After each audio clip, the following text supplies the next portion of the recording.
नमस्कार बच्चों, कैसे हैं आप सब। आशा करती हूँ आप सभी अच्छे होंगे, स्वस्थ होंगे, खुश होंगे और अपनी पढ़ाई भी अच्छे से कर रहे होंगे। तो जैसा कि आप सभी जानते हैं, मैं हूँ आपकी हिंदी की अध्यापिका और मैं स्वागत करती हूँ आप सभी का आईसीटी वर्चुअल क्लासरूम में। और आज हम यहाँ पर एकत्रित हुए हैं पढ़ने के लिए क्लास 12 की हिंदी। क्लास 12 की हिंदी में हमने अपना सिलेबस लगभग पूरी तरह से कंप्लीट कर लिया है और सैंपल पेपर भी हमने 2 से 3 सैंपल पेपर हमने सॉल्व कर लिए हैं। और अभी तक हमने देखा जो भी हमारे इंपॉर्टेंट चैप्टर हैं उन्हें हम रिवाइज भी करते जा रहे हैं, यानी कि जो चैप्टर आपका बार बार रिपीट हुआ है आपके सैंपल पेपर्स में उनको हम रिवाइज कर रहे हैं। तो आज हम एक चैप्टर लेकर चल रहे हैं जो आपकी आरोह पाठ्य पुस्तिका भाग 2 से लिया गया है। वो है आपका चैप्टर 18 जो कि भीमराव अंबेडकर जी द्वारा लिखा गया है। इसमें श्रम विभाजन एवं जाति प्रथा और मेरी कल्पना का समाज, ये इन्होंने जो पाठ हैं यहाँ पर दिए हैं।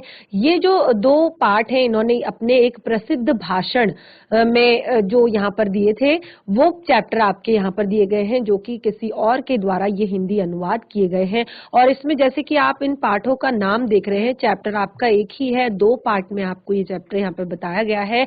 तो जैसे कि आप पाठ का नाम जान रहे हैं कि जाति प्रथा एवं श्रम विभाजन, तो पहले के समय में या अभी हम कहें तो एक जाति प्रथा का बहुत ज्यादा लोगों में एक प्रभाव देखने को मिलता था कि ये चीजें सबसे ज्यादा थी कि जो जिस जाति में पैदा हुआ है, जो जिस जाति का है, जो उसके जाति में जो काम किया जाता है वो वही काम कंटिन्यू करेगा अपने आने वाले समय में।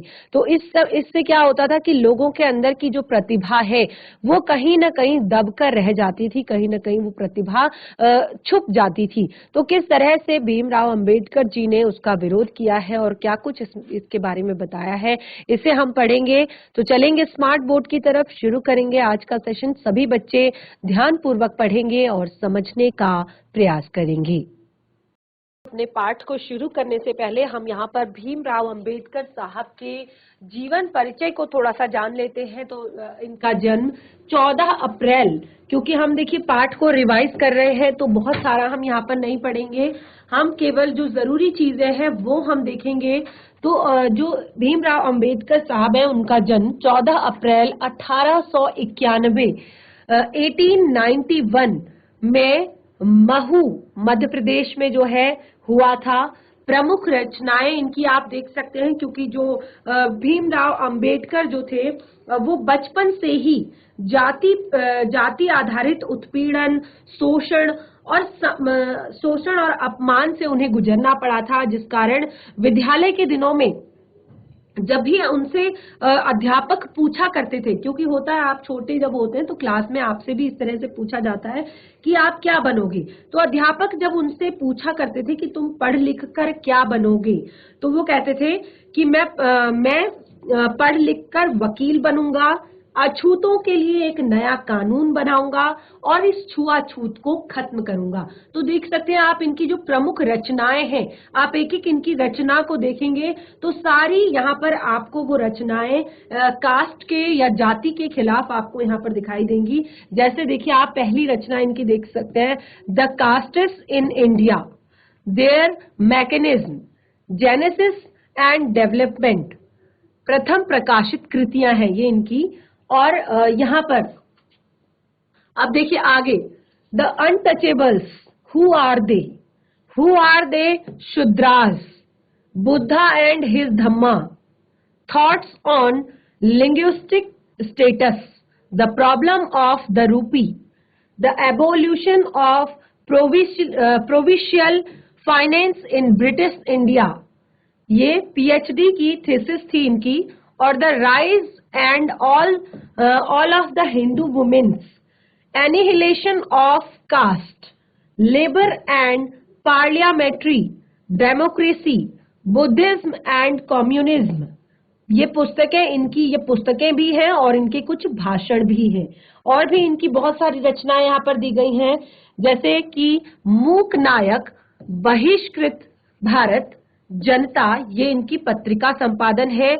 और यहाँ पर जो इनका हिंदी में इनका संपूर्ण जो वाड्मय है वो भारत सरकार के कल्याण मंत्रालय से बाबा साहब अंबेडकर संपूर्ण वाड्मय के नाम से 21 खंडों में प्रकाशित हो चुका है और इनका निधन दिसंबर 1956 यानी कि 1956 में दिल्ली में हुआ। तो आप देख सकते हैं इनकी जो प्रमुख कीर्तियां यहाँ पर बताई गई हैं, ये सब कीर्तियां जो है वो यहीं तक सीमित है कि उन्होंने सारी चीजें जो है वो जातिवाद जो एक हमारे समाज में जो जाति आधारित लोगों का शोषण होता था, जो लोगों का अपमान होता था, लोगों का उत्पीड़न होता था, उसके खिलाफ उन्होंने ये सारे अपनी ये जो राइटिंग्स हैं वो जो की हैं, अपने लेख सारे इस पर ही उन्होंने किए हैं। देखिए तो आगे यहाँ पर कुछ पंक्तियां उनकी दी गई हैं कि अगर इंसानों के अनुरूप जीने की सुविधा कुछ लोगों तक ही सीमित है, तब जिस सुविधा को आमतौर पर स्वतंत्रता कहा जाता है उसे विशेषाधिकार कहना उचित है। अब देखिए जो आपका ये जो पाठ है, अब हम पाठ को शुरू करते हैं। तो जैसे कि मैंने आपको बताया कि जो आपका ये पाठ है, ये पाठ आपको यहाँ पर 2 भागों में बताया गया है, 2 भागों में आपका ये पाठ दिया गया है। तो पहला भाग है इसका श्रम विभाजन और जाति प्रथा। और देख सकते हैं ये जो प्रस्तुत पाठ बच्चों आपको यहाँ पर दिया गया है, ये पाठ अंबेडकर जी के विख्यात भाषण जो अभी यहाँ पर हमने पढ़ा, एनिहिलेशन ऑफ कास्ट 1936 में उन्होंने ये भाषण दिया था। एनिहिलेशन ऑफ कास्ट के ललई सिंह यादव द्वारा, जो ललई सिंह यादव थे उनके द्वारा इसका हिंदी रूपांतरण किया गया, जिसका नाम रखा जाति भेद के उच्छेद। ठीक है, तो ये इसके 2 प्रकरणों के तौर पर यहाँ पर 2 इसके पार्ट बनाए गए हैं। जैसे कि आप देख सकते हैं पहला पाठ है श्रम विभाजन और जाति प्रथा और दूसरा है मेरी कल्पना का आदर्श समाज। तो आप यहाँ पर देखेंगे सबसे पहले जो ये यहाँ पर जो ये लेख है, ये भाषण जाति पाति तोड़क जो मंडल है के वार्षिक सम्मेलन के अध्यक्षीय भाषण के रूप में उन्होंने तैयार किया था कि उन्होंने ये भाषण वहां पर देना था। परंतु जब क्रांतिकारी दृष्टि से आयोजकों की पूर्णतः सहमति न बन पाई तो इस कारण से ये सम्मेलन जो है स्थगित हो गया। जिस सम्मेलन के लिए उन्होंने ये भाषण लिखा था वो सम्मेलन जो है स्थगित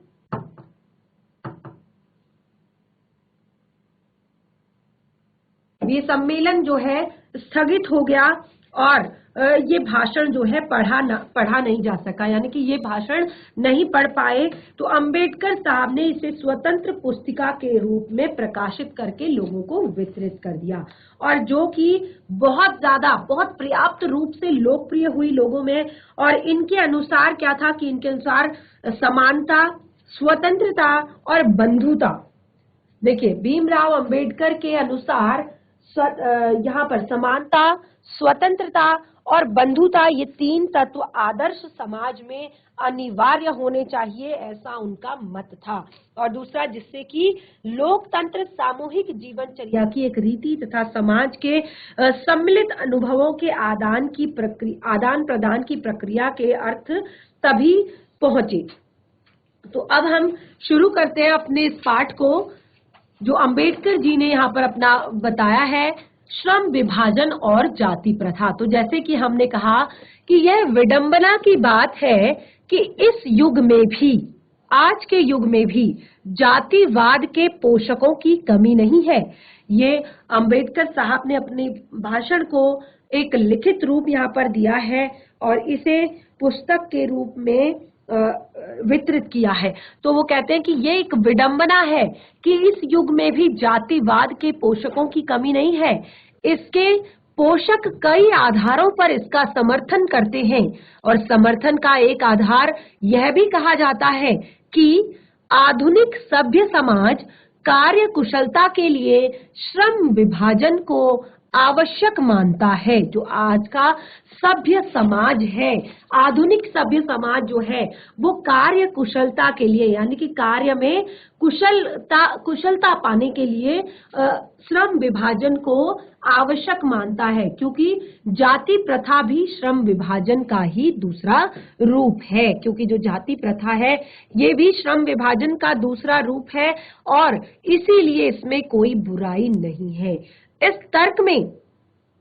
इस तर्क के संबंध में पहली बात यही आपत्तिजनक है कि जाति प्रथा श्रम विभाजन के साथ साथ श्रमिक विभाजन का भी रूप लिए हुए है। जो ये जाति प्रथा है ये श्रम विभाजन के साथ साथ श्रमिक विभाजन का भी रूप लिए हुए है। देखिए, श्रम विभाजन निश्चय ही एक सभ्य समाज की आवश्यकता होगी। वो कहते हैं कि श्रम विभाजन की लोगों का के श्रम का विभाजन करना निश्चय ही ये एक सभ्य समाज की आवश्यकता है, परंतु किसी भी सभ्य समाज में श्रम विभाजन की व्यवस्था श्रमिकों के विभिन्न वर्गों में अस्वाभाविक विभाजन नहीं कर सकती।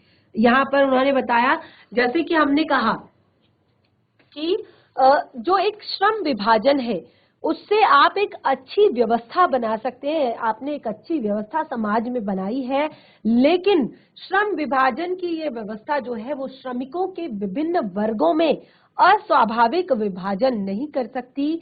भारत की जाति प्रथा की एक और विशेषता यह है कि यह श्रमिकों के अस्वाभाविक विभाजन ही नहीं करती, बल्कि विभाजित विभिन्न वर्गों को एक दूसरे की अपेक्षा ऊंच नीच भी करार देती है, जो कि विपक्ष के किसी समाज में विश्व के किसी समाज में नहीं पाया जाता। देखिए, अब यहाँ पर अंबेडकर जी कहते हैं कि अब यहाँ पर यदि हम जाति प्रथा को ही यदि श्रम विभाजन मान लिया जाए तो यह स्वाभाविक विभाजन नहीं होगा, क्योंकि देखिए यहाँ पर मनुष्य की रुचि आधारित नहीं है। ये देखिए, सबसे मेन बात यहाँ पर आती है जो हमने शुरू में ही क्लियर की थी कि अगर हम जाति प्रथा को ही श्रम विभाजन मान लें, अगर हम मान लें कि इस जाति के लोग ये काम करेंगे या इस जाति के लोग ये काम करते हैं तो वो यही करते रहेंगे, तो अगर हम ये चीज मान लें तो ये एक स्वाभाविक विभाजन नहीं होगा, क्योंकि यह मनुष्य की रुचि पर आधारित नहीं है। यहाँ पर मनुष्य की रुचि नहीं है, जरूरी नहीं है कि वो उस जाति से बिलोंग करता है तो वो उस काम में रुचि रखता है, उसे उस काम में रुचि है। तो कुशल या सक्षम श्रमिक समाज का निर्माण करने के लिए यह आवश्यक है। कुशल व्यक्ति या एक सक्षम श्रमिक समाज का निर्माण करने के लिए यह आवश्यक है कि हम व्यक्तियों की इस क्षमता का विकास, व्यक्तियों की क्षमता इस सीमा तक विकसित करें कि जिससे वह अपना पेशा या कार्य का चुनाव स्वयं कर सकें। तो यहाँ पर बताया है, वो कहते हैं अंबेडकर साहब कि हम व्यक्तियों की क्षमता इस सीमा तक विकसित करें, व्यक्तियों के अंदर इतना हम कौशल भर दे कि जिससे वो अपना पेशा या अपने कार्य को स्वयं चुन सकें। इस सिद्धांत के विपरीत जाति प्रथा का दूषित सिद्धांत यह है कि इससे मनुष्य के प्रशिक्षण अथवा उसकी निजी क्षमता का विचार किए बिना दूसरे ही दृष्टिकोण, जैसे माता पिता के सामाजिक स्तर के अनुसार पहले से ही, अर्थात गर्भ धारण के समय से ही मनुष्य का पेशा निर्धारित कर दिया जाता है। तो यहाँ पर अंबेडकर साहब बताने की कोशिश कर रहे हैं कि इससे क्या होता है, मतलब एक हमारे इस सिद्धांत के विपरीत जाति प्रथा का दूषित सिद्धांत यानी कि एक गंदा सिद्धांत ये है कि मनुष्य के प्रशिक्षण अथवा उसकी निजी क्षमता को विचार किए बिना कि कैसा प्रशिक्षण उसे मिलने वाला है, कैसी चीजें वो सीखने वाला है, कैसी उसकी क्षमता होने वाली है, जो उसकी निजी क्षमता है वो उस काम के लायक है भी या नहीं, इसका विचार किए बिना दूसरे ही दृष्टिकोण से, यानी कि दूसरा दृष्टिकोण क्या है, जैसे कि माता पिता के सामाजिक स्तर के अनुसार, उसके माता पिता का सामाजिक स्तर क्या है, इसके अनुसार पहले से ही, अर्थात जब वो गर्भ धारण में आता है तो गर्भ धारण के समय से ही मनुष्य का पेशा निर्धारित कर दिया जाता है कि इसके पिताजी ने ये काम किया है, इसकी फैमिली का ये स्टेटस है, तो ये यही काम आगे जाकर अपने जीवन में करेगा। तो इस तरह की बातें हो जाती है। अब यहाँ पर जाति प्रथा पेशे का दोषपूर्ण पूर्व निर्धारण ही नहीं करती, बल्कि मनुष्य को जीवन भर के लिए ऐसे पेशे में बांध देती है, भले ही पेशा अनुपयुक्त या अपर्याप्त होने के कारण वह भूखों मर जाए। देखिए, ऐसा नहीं है कि वो कुछ और नहीं कर सकता, ऐसा नहीं है कि उसमें कुछ और टैलेंट नहीं है।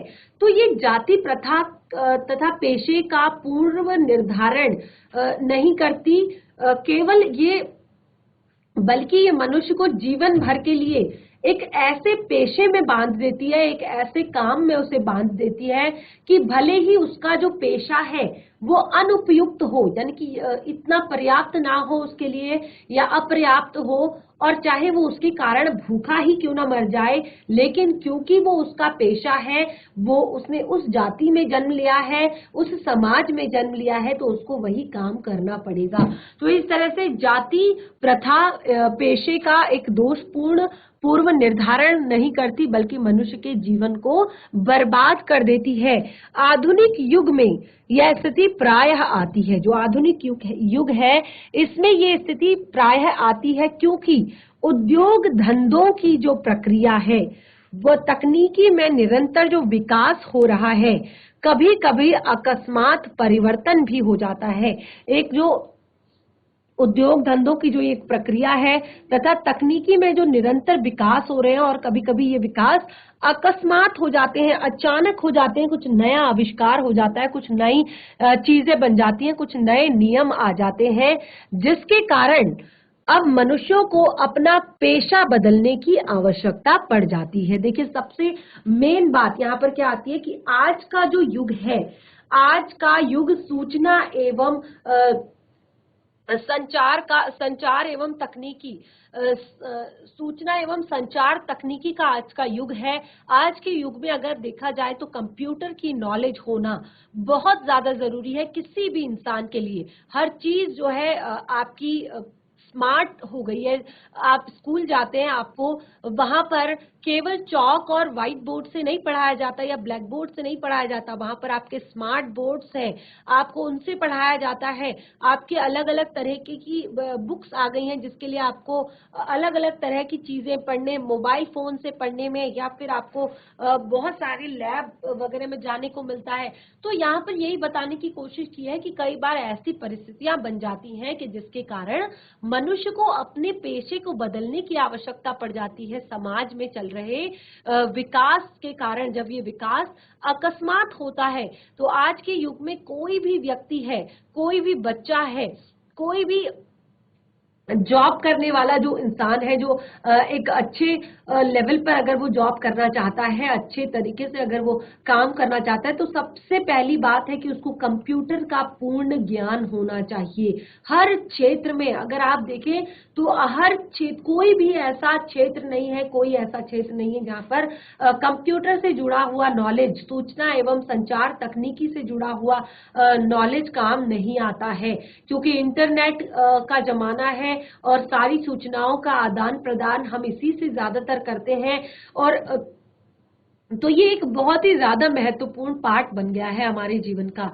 और यदि प्रतिकूल परिस्थितियों में भी मनुष्य को अपना पेशा बदलने की स्वतंत्रता ना हो, तो इसके अलावा भूखे मरने के अलावा क्या चारा रह जाता है। तो यहाँ पर अब बताते हैं अम्बेडकर जी कि जिस तरह से हमारा देश विकसित हो रहा है, हमारा देश विकास की और अग्रसर हो रहा है, तो इस समय पर अगर इंसान को कभी अपनी आवश्यकता अनुसार अपने पेशे को बदलना पड़ जाए, तो क्या होगा कि कभी वो अपने अगर उसको पेशा बदलने की स्वतंत्रता ना हो, तो उसके पास भूखे मरने के अलावा और क्या चारा रह जाता है कि वो जैसे कि कोई नॉर्मल इंसान है, जैसे जाति प्रथा के आधार पर यहाँ पर बताया गया है कि तुम्हारा काम ये है तो तुम केवल यही काम करोगे, इसके अलावा तुम कुछ नहीं करोगे। तो एक टाइम जब आप देख सकते हैं हर क्षेत्र में आजकल कंप्यूटर नॉलेज का होना जरूरी है, अच्छा पढ़ा लिखा होना जरूरी है, चीजों टेक्निकल जो ज्ञान है वो होना जरूरी है। तो ये सारी चीजें जो है हमें काम आती है और तो इनका ज्ञान होना हमें जरूरी है। तो अगर यहाँ पर कभी अगर आपको अपने पेशा बदलने की स्वतंत्रता नहीं है, आपको नहीं है कि आप ज्यादा नहीं पढ़ सकते, आप यहाँ नहीं जा सकते, आप ये काम नहीं कर सकते, तो फिर उस इंसान के पास भूखा मरने के अलावा और कोई चारा नहीं है। अब हिंदू धर्म की जाति प्रथा किसी भी व्यक्ति को ऐसा पेशा चुनने की अनुमति नहीं देती जो उसका पैतृक पेशा ना हो, भले ही वह उसमें पारंगत हो। इस प्रकार पेशा परिवर्तन करने की अनुमति न देकर जाति प्रथा भारत में बेरोजगारी का एक प्रमुख एवं प्रत्यक्ष कारण बनी हुई है। हालांकि अब ये परिस्थितियां कुछ चेंज हो रही हैं, अब कुछ परिस्थितियां बदल चुकी हैं। जब ये उन्होंने भाषण लिखा होगा, जब ये उन्होंने पाठ लिखा होगा, तो तब शायद परिस्थितियां कुछ और रही होंगी। लेकिन आज के समय में जैसे कि यहाँ पर लिखा है कि हिंदू धर्म की जाति प्रथा किसी भी व्यक्ति को ऐसा पेशा चुनने की अनुमति नहीं देती जो उसका पैतृक पेशा ना हो और भले ही वो उसमें पारंगत हो। इस प्रकार देखिए यहाँ पर बताया गया है। देखिए आजकल क्या होता है कि बच्चे जरूरी नहीं कि वो केवल पढ़ने में बहुत अच्छा है, कई बच्चे होते हैं जो बहुत अच्छी कलाकारी करते हैं, बहुत अच्छी एक्टिंग कर लेते हैं, बहुत अच्छा डांस करते हैं, बहुत अच्छा म्यूजिक गा सकते हैं, बहुत अच्छा म्यूजिक बजा सकते हैं। तो क्या होता है कि फैमिली में पहले के समय में क्या होता था कि नहीं, मेरी फैमिली से कोई भी इस तरह नाच गाना नहीं करता, तो आप ये काम नहीं करेंगे, आप इस क्षेत्र को नहीं चुनेंगे। तो इससे क्या होता है कि बच्चे का मन जो है वो दूसरी चीजों में तो लग नहीं रहा है, वो पढ़ने, वो डांस में बहुत अच्छा है, वो म्यूजिक में बहुत अच्छा है, वो बहुत अच्छा कोई भी जो व्यक्ति होगा वो हमेशा यही कहेगा कि मेरा बच्चा डॉक्टर बनेगा, मेरा बच्चा इंजीनियर बनेगा, मेरा बच्चा टीचर बनेगा।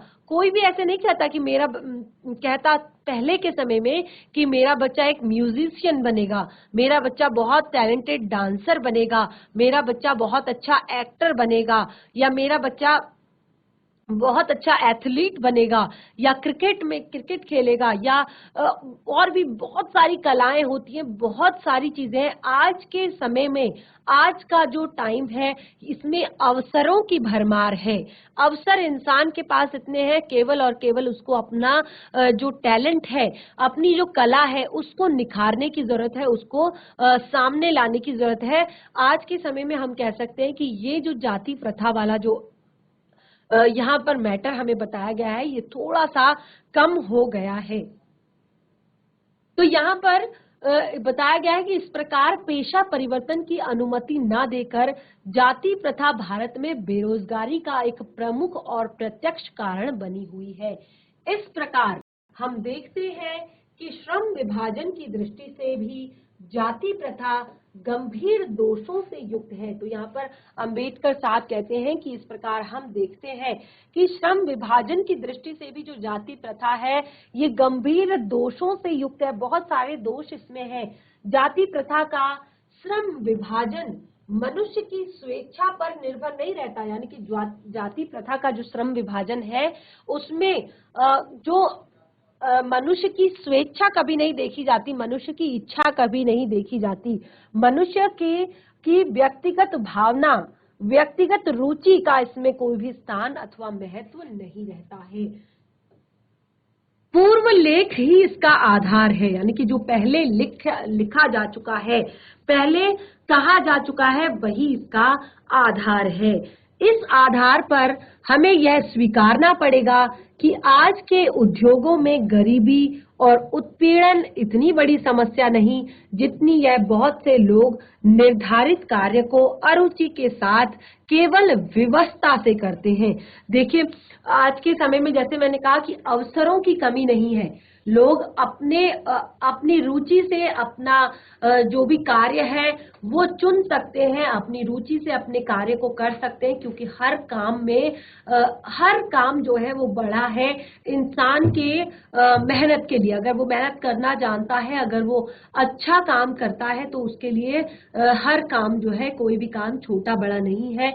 लेकिन क्या होता है कि कई बार जो पूर्व निर्धारित जो काम होते हैं जिन्हें हमें स्वीकारना पड़ता है, तो ये क्या होते हैं, ये अरुचि, इनमें इंसान को कार्य करने में क्या होती है, वो रुचि, वो इंटरेस्ट से उस काम को नहीं करता, उतनी खुशी से उस काम को नहीं करता है, और इससे क्या होती है कि विवशता के साथ उस काम को करता है, और ऐसी स्थिति संभवतः मनुष्य को दुर्भावना से ग्रस्त, देखिए एक बहुत ही महत्वपूर्ण बात यहाँ पर बताई है, दुर्भावना से ग्रस्त रहकर टालू काम करने और कम काम करने के लिए प्रेरित करती है। बहुत ही महत्वपूर्ण दो यहाँ पर शब्द लिखे हैं, टालू काम करने और कम काम करने के लिए प्रेरित करती है। तो अगर आप किसी व्यक्ति को उसकी रुचि के अनुरूप कार्य नहीं देंगे,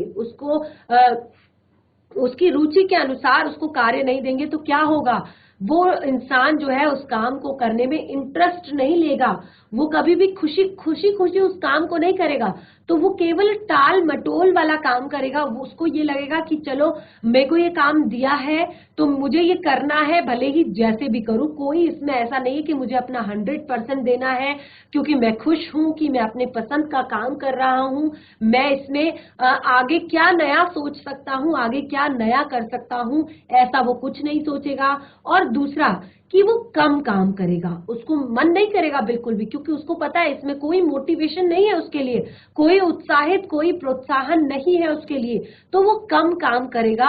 और दूसरा, वो टालू काम करेगा, यानी कि एक फॉर्मेलिटी वो करेगा किसी भी काम को करने में, अगर उसको उसकी पसंद का काम ना मिल पाए। देखिए आजकल ये चीजें हम आजकल भी देख सकते हैं, क्योंकि बहुत बेरोजगारी जो है वो बहुत ज्यादा बढ़ गई है, बहुत ही ज्यादा इस तरह से होने लगे हैं काम की, लोग कुछ भी हो, क्योंकि महंगाई इतनी है और बेरोजगारी इतनी है, जनसंख्या इतनी बढ़ रही है, तो लोगों को अब इतना टाइम नहीं है किसी के पास कि वो वेट करे, वो इंतजार करे कि उसको उसकी पसंद का काम मिले। भले ही वो बहुत सारी चीजों में पारंगत है, बहुत सारी चीजों का शौक उसे है, कई बार क्या होता है कि पैसे की कमी के कारण लोग अपने पैशन को फॉलो नहीं कर पाते हैं, अपना जो पसंद का काम होता है उसको नहीं कर पाते हैं, क्योंकि उनको सपोर्ट नहीं मिल पाता है किसी का, और इस कारण वो अपनी अनिच्छा से किसी भी काम को अपना लेते हैं केवल अपनी रोजी रोटी को चलाने के लिए,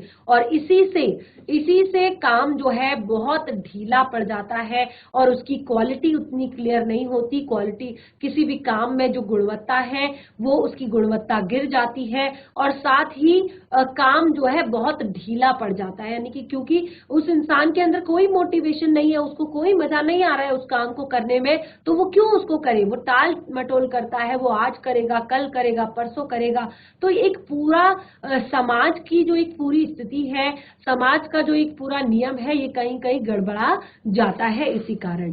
तो देखिए बिल्कुल सेम बातें यहाँ पर भी लिखी हुई है, ऐसी स्थिति में जहां काम करने वालों का दिल न लगता हो न दिमाग, तो कुशलता कैसे प्राप्त की जा सकती है। देखिए अगर किसी व्यक्ति का मन उसके काम में नहीं है, वो उस काम को नहीं करना चाहता है, ना मन से कर रहा है ना दिमाग से कर रहा है, तो उस काम में कैसे परफेक्शन आएगा, कैसे वो उस काम में एक्सपर्ट बनेगा, कैसे कुशलता उस काम में आएगी, कैसे उस काम को बहुत ज्यादा ख्याति मिलेगी, क्योंकि वो काम ना दिल से नहीं हो रहा है वो काम। तो इस तरह अतः यह निर्विवाद रूप से सिद्ध हो जाता है कि आर्थिक पहलू से भी जाति प्रथा हानिकारक प्रथा है। देखिए एक व्यक्ति के आर्थिक पहलू से भी देखा जाए कि भले ही वो गरीब है, भले ही उसकी आर्थिक स्थिति अच्छी नहीं है, लेकिन अगर वो अपने इच्छा के काम कर रहा है, अपनी इच्छा के काम में वो मेहनत कर रहा है, तो वो बहुत आगे जाता है, वो बहुत अच्छा माना जाता है। लेकिन उससे भी ज्यादा हानिकारक है ये जाति प्रथा, क्योंकि यह मनुष्यों की स्वाभाविक प्रेरणा, रुचि व आत्मशक्ति, देखिए दो चीजें यहाँ पर बताई गई हैं। जो इंसान की स्वाभाविक प्रेरणा रुचि है, यानी कि जो उसको काम करके खुशी मिलती है, जैसे कि अगर किसी को डांस करने में बहुत ज्यादा खुशी मिलती है, वो डांस में बहुत अच्छा है, या कोई बहुत अच्छा लेखक है, बहुत अच्छा राइटर है, तो क्या होता है जब वो अपने काम को देखता है कि आज मैंने ऐसा किया, कल मैं कुछ और करूंगा, आज मैंने ये लिखा, कल मैं किसी और विषय पर लिखूंगा, तो उसके अंदर क्या होता है, प्रेरणा रुचि आती है, यानी कि वो अपने आप सेल्फ मोटिवेट होता रहता है, अपने आप से वो प्रेरणा मिलती रहती है उसको कि मैं बहुत अच्छा कर रहा हूं, मैं और अच्छा कर सकता हूं। और उसकी जो आत्म शक्ति है, यानी कि जो वो दिल से उस शक्ति को लगा रहा है, उसकी जो आत्म शक्ति है उसको ये दबा देती है। क्या? जाति प्रथा, ठीक है, दबाकर उन्हें अस्वाभाविक नियमों में जकड़कर निष्क्रिय बना देती है। तो इस तरह से हमने यहाँ पर श्रम विभाजन और जाति प्रथा से जुड़ा हुआ एक पाठ हमने यहाँ पर पढ़ा। अगला पाठ देखिए आपका इसी से जुड़ा हुआ है, इसी से लिया गया है, जो कि है मेरी कल्पना का आदर्श समाज। तो मेरी कल्पना का आदर्श समाज है जो, यह भी यहाँ पर जैसे कि हमने कहा कि ये भी यहाँ पर भीमराव अंबेडकर जी द्वारा लिखा गया है। तो भीमराव अंबेडकर जी का जो एक सपना रहा, मेरी कल्पना का आदर्श समाज, तो वो क्या चाहते थे, उन्होंने हमेशा जीवन भर उन्होंने दलितों की मुक्ति एवं सामाजिक समता के लिए संघर्ष किया। उन्होंने हमेशा लोगों के लिए सोचा, ऐसे लोगों के लिए सोचा जिनको समाज में जाति आधारित जिनका उत्पीड़न होता था, शोषण होता था, तो उनके लिए उन्होंने हमेशा सोचा, उनकी मुक्ति, उनकी सामाजिक समता के लिए संघर्ष किया। और ये जो उनका पूरा लेखन है वो इसी संघर्ष और सरोकार से जुड़ा हुआ है।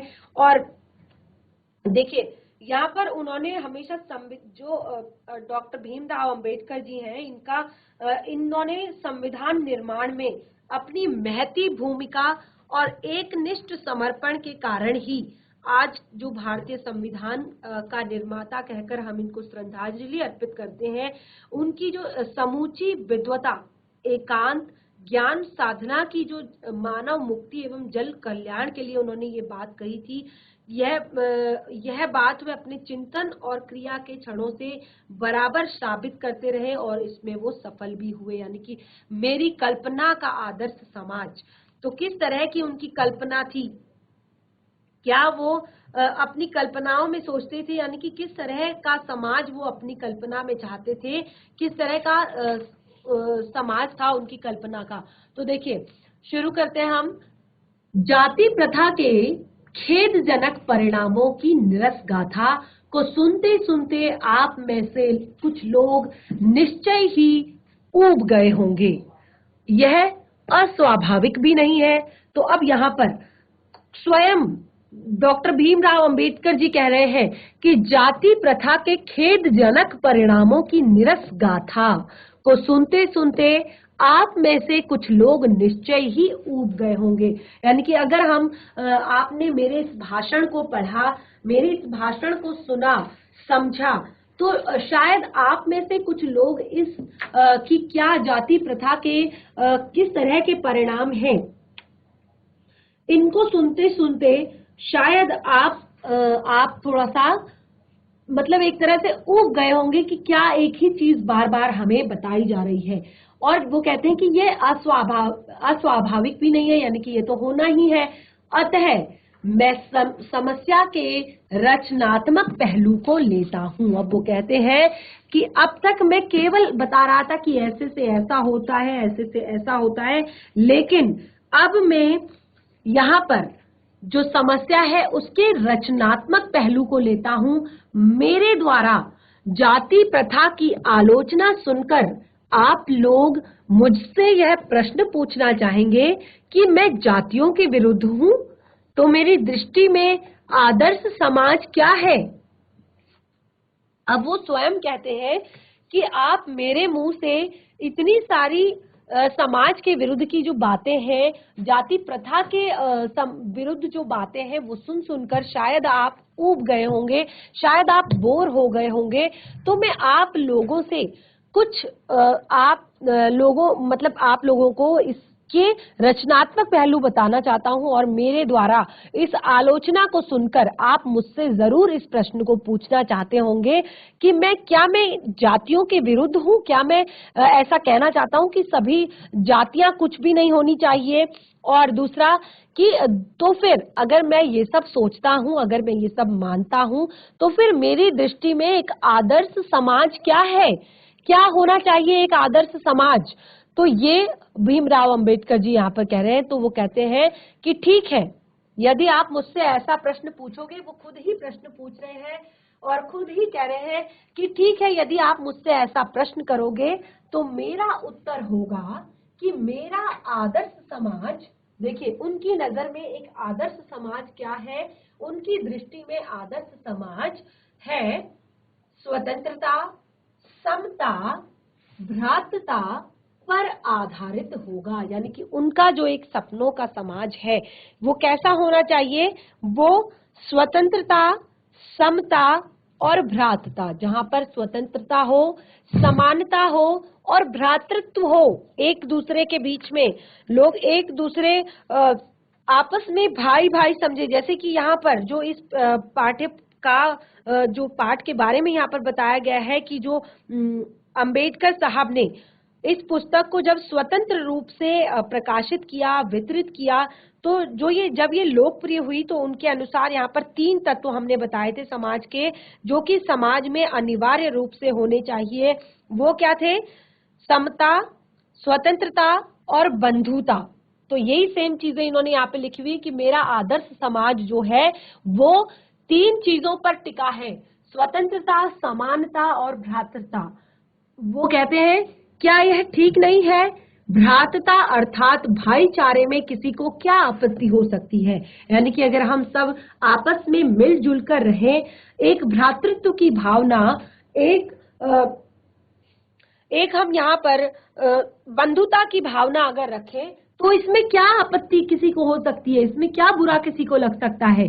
किसी भी आदर्श समाज में इतनी गतिशीलता होनी चाहिए जिससे कि कोई भी वांछित परिवर्तन समाज के एक छोर से दूसरे छोर तक संचारित हो सके। तो अब यहाँ पर भीमराव अंबेडकर जी कह रहे हैं कि किसी भी समाज में, किसी भी आदर्श समाज में इतनी गतिशीलता अवश्य होनी चाहिए कि अगर कोई वहां पर वांछित परिवर्तन आ रहा है, यानी कि कोई अच्छा परिवर्तन अगर समाज में आ रहा है, तो वो एक छोर से दूसरे छोर तक संचारित हो सके। तो ये कैसे संभव है?